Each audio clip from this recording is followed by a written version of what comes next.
This video is about Dwight Eisenhower, President of the United States after the Second World War, and his building of the current interstate highway system so many use today. Hello, this is I Go Travel with Don Barnett. This is the second video that we've made on Eisenhower here in Abilene, Kansas, his hometown. And we're going to talk a little bit about the interstate system that we enjoy so much. So come along, let's take a look at this interstate. We parked our RV in front of the Eisenhower home, toured the house, and walked around the grounds. When World War II was over, the American voters rewarded their top general with the presidency. "I like Ike, I like Ike," was the slogan that carried Eisenhower to victory for 2 terms of office. He was not a flamboyant personality, but he ran the presidency with efficiency and fairness, and the public liked his fatherly or grandfatherly image and demeanor. After the war, Eisenhower built the American interstate highway system. Back home on the domestic front, he was impressed with the German Autobahn, the efficient highway system in Germany, and then devised the American interstate network. It is a consistent and beautiful set of highways from one end of the country to another. At least 4 lanes across country and through cities. Eisenhower was a guy who understood and appreciated infrastructure. And his idea to bomb the German infrastructure in France during the Second World War carried over after the war. And he recognized the importance of getting a transportation system across the United States. And his administration devised the interstate system in the U.S. That is just a terrific transportation system.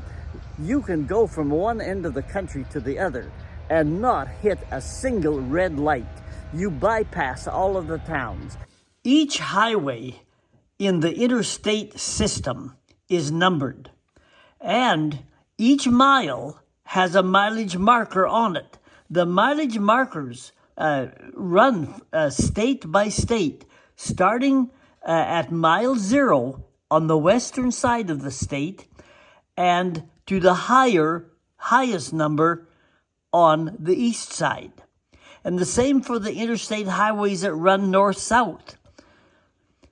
The markers start at 0 on the south part of each state and runs up to the north end of the state at the higher numbers. Here's some of the interstates that I've traveled on.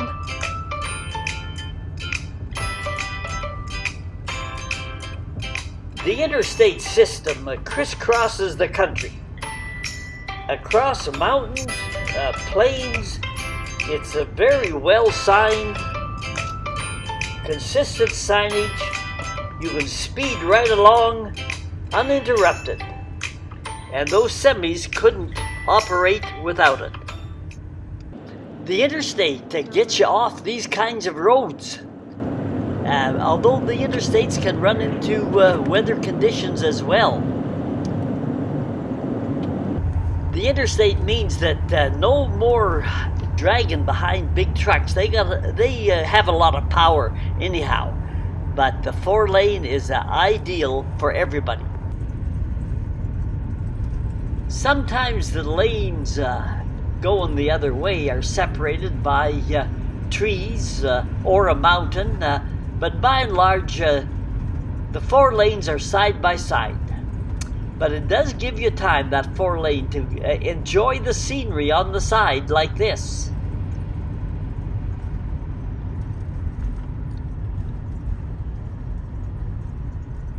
I can't help but keep saying it is a great transportation system. Hitchhiking is not allowed on the interstates, and they have minimum speeds as well. This is an overpass for animals to get across the highway. And we're coming into, it looks like, double tunnels. Each lane going both ways. Again, the tunnels are well lit up and you can just roll right on through them. And no bikes allowed on the interstate. We are coming into the Eisenhower Tunnel west of Denver. There's the sign there, and we're coming into it. It's a long tunnel and really cuts a big hill out of the highway. It's well lit up, as you can see, but not a whole lot of room for parking on the side. So you really don't want to break down in the middle of this tunnel, or any tunnel on the highway for that matter. But that seldom happens, and there are very few, if any, accidents in these tunnels. Everybody drives accordingly, and you roll right on through. We'll just keep the camera on here until we get through the tunnel, just to give you an idea of how long this tunnel is. It takes, a few minutes to get through it. But you hardly have to slow down your speed.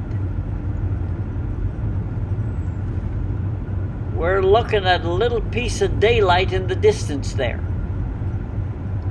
And by the way, if you're going through a city, my advice is stay on that interstate. Don't take a side road where you think there might be less traffic.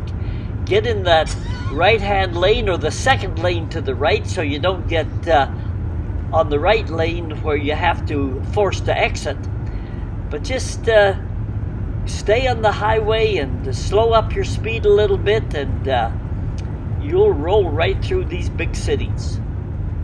And through some of the high hills and the mountains, like in this Eisenhower Tunnel here.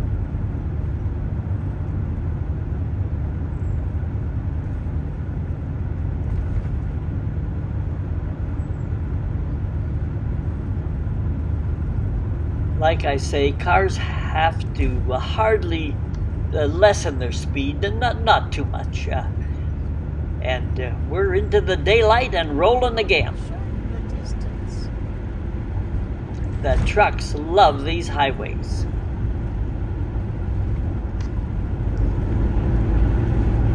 Another important feature of the interstate highways are the available rest stops that are frequently and consistently along the routes. They are available and free for all traffic, cars and trucks. Some have welcome to the state tourist information services. Others are pullouts only, but nearly all have washrooms, or as they say down in the States here, restrooms. Usually there are a few picnic areas, tables, an area to walk your dog also. And overnight stopping or resting is okay, but the idea is not to provide travelers with free camping spots for several days or weeks or so. A few rest areas have been abused with long-term overnighters as the economy tightens, but by and large, the rest stops are used very effectively. If you are overnighting and moving on the next morning, like the truckers do, it is ideal for the traveling RVer. I believe there is safety in numbers. If there's no one at a truck stop or at a pull-out, a rest stop, I will not pull in. But there's my rig on the left there, and sometimes sometimes these rest stops can get crowded, but if you are a sound sleeper, you will be okay. Not a sound sleeper, those diesels can rattle all through the night. I'm a sound sleeper, and I've woke up with nobody left in the lot. All of the trucks pulled out early morning. I just have to tell you one more story about Eisenhower. There's a Canadian connection. When he was president, he arranged to come up to Canada and meet the Prime Minister of Canada in Banff, Alberta. And in honor of that, Canada changed the name of an iconic mountain there, Castle Mountain. For miles around, it looked like a castle as people drove along the Bow River in the foreground there on the Trans-Canada Highway west of Banff. Local people were outraged at renaming the mountain to Mount Eisenhower. And to make matters worse, some political thing came up, some major thing, and Eisenhower was not able to make the meeting. The meeting was canceled, but the name had been changed in the meantime. And it took 20 years of continual lobbying to get the name changed back to the original, Castle Mountain. You may have heard me before when I've said that if you want to see and go across the country and miss the country, just stay on the internet. It's a great way to get across country, but you have to get off the internet if you want to see the stories and the people and the places that made a country. And with that, I think we're pretty well wrapped up here. You can pull into a little town like Abilene, and there's some real hometown American stories in these small communities. Hit the subscribe button, and that'll tell you when we're putting more videos back on the internet. Until then, we're rolling on down on the interstate, and we're heading west. So, adios. So long for now. We'll see you down the road. This is I Go Travel with Don Barnett. You can find more travel videos in my channel on YouTube. If you Google, like it says there in the bottom part, start with the little @ sign at Don Barnett 5090. Hit the word playlists in the middle of the page and scroll down. Each playlist contains several travel videos.